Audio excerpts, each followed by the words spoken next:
ಜನವರಿ 23.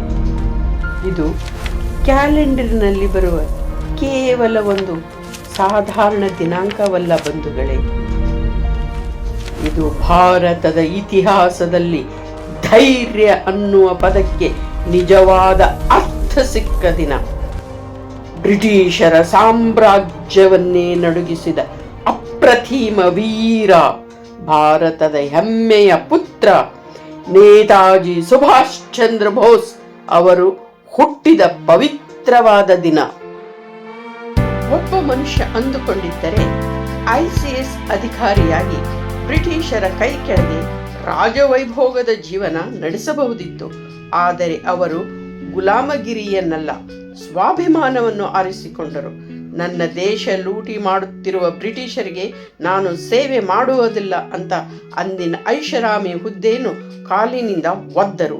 ಗಾಂಧೀಜಿಯವರ ಅಹಿಂಸೆ ದಾರಿ ಒಂದೆಡೆಯಾದರೆ ಮುಳ್ಳನ್ನು ಮುಳ್ಳಿನಿಂದಲೇ ತೆಗೆಯಬೇಕು ಅನ್ನೋದು ನೇತಾಜಿಯವರ ಕೆಚ್ಚೆದೆಯ ನಿರ್ಧಾರವಾಗಿತ್ತು. ಬ್ರಿಟಿಷರು ನೇತಾಜಿಯವರ ವೇಗ ನೋಡಿ ಹೆದರಿದರು. ಇವರನ್ನು ಕಲ್ಕತ್ತಾದ ಮನೆಯಲ್ಲಿ ಬಂಧಿಸಿಟ್ಟರು. ಆದರೆ ಸಿಂಹವನ್ನು ಪಂಜರದಲ್ಲಿ ಇಡುವುದಕ್ಕೆ ಸಾಧ್ಯವೇ?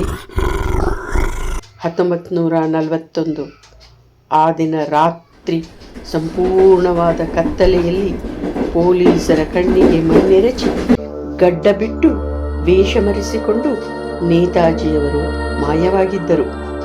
ಯಾರಿಗೂ ತಿಳಿಯದಂತೆ ಕಾಬೂಲಿಗೆ ಹೋಗಿ ಅಲ್ಲಿಂದ ಜರ್ಮನ್, ಜಪಾನ್ ಅಂತ ಸಾಗರಗಳನ್ನೇ ದಾಟಿದರು. ಒಬ್ಬನೇ ಒಬ್ಬ ವ್ಯಕ್ತಿ ವಿದೇಶದ ಮಣ್ಣಿನಲ್ಲಿ ನಿಂತು ಭಾರತೀಯರನ್ನು ಒಗ್ಗೂಡಿಸಿ ಆಜಾದ್ ಹಿಂದ್ ಫೌಜ್ ಅನ್ನೋ ಬೃಹತ್ ಸೈನ್ಯವನ್ನೇ ಕಟ್ಟಿದರು. ಅಂದು ಸಿಂಗಾಪುರದಲ್ಲಿ ನಿಂತು ಅವರು ಹಾಕಿದ ಆ ಒಂದು ಸಿಂಹ ಗರ್ಜನೆ ಇಂದಿಗೂ ನಮ್ಮ ರಕ್ತ ಕುದಿಯುವಂತೆ ಮಾಡುತ್ತದೆ. ಅದೇ,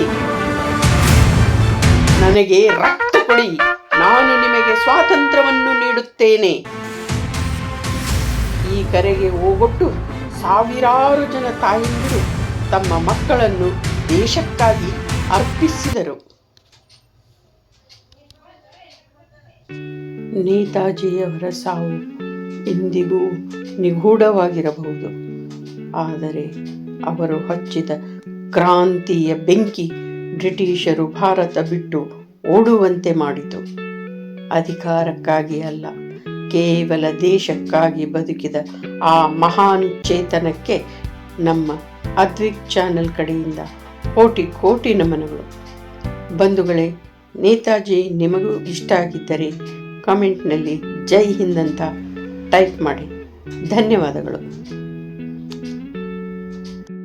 ಬಂಧುಗಳೇ, ಈ ವಿಡಿಯೋ ನಿಮಗೆ ಇಷ್ಟವಾದಲ್ಲಿ ಲೈಕ್ ಮಾಡಿ, ಶೇರ್ ಮಾಡಿ, ಕಮೆಂಟ್ ಮಾಡಿ, ಸಬ್ಸ್ಕ್ರೈಬ್ ಮಾಡೋದನ್ನು ಮರಿಬೇಡಿ. ಧನ್ಯವಾದಗಳು.